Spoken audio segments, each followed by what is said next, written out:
อาการป่วยของน้องเหมียวนะบาดเจ็บหลายอย่างนี่ก็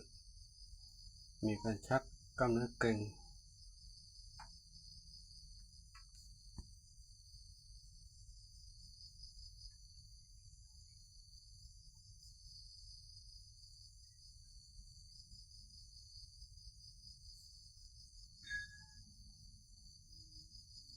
รักษามา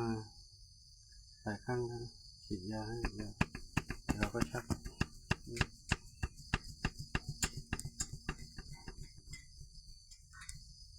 ป็นอะไรที่น่าสงสาร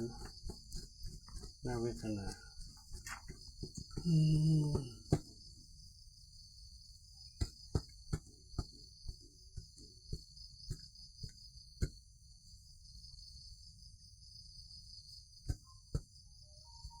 น้องไม่ต้องห่วงอะไรลูกนะขอให้หลับสบายลูกนะลูกหลับสบายไปสู่ภพภูมิที่ดีนะลูกนะ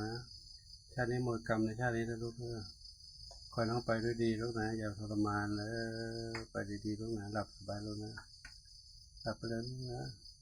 เกิดชาติใหม่พบใหม่อยู่ภพภูมิที่ดีลูกนะชาตินี้เราหมดกรรมแล้วเนาะกรรมในชาตินี้แล้วเนาะน้องจินนึ่งเหมียววัดโปรดชัย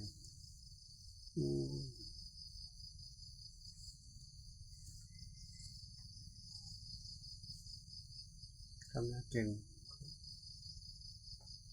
ไปแล้วเนาะไปดีลูกนะสวัสดีมีสุขแล้วเลยสุขภพภูมิที่ดีลูกนะ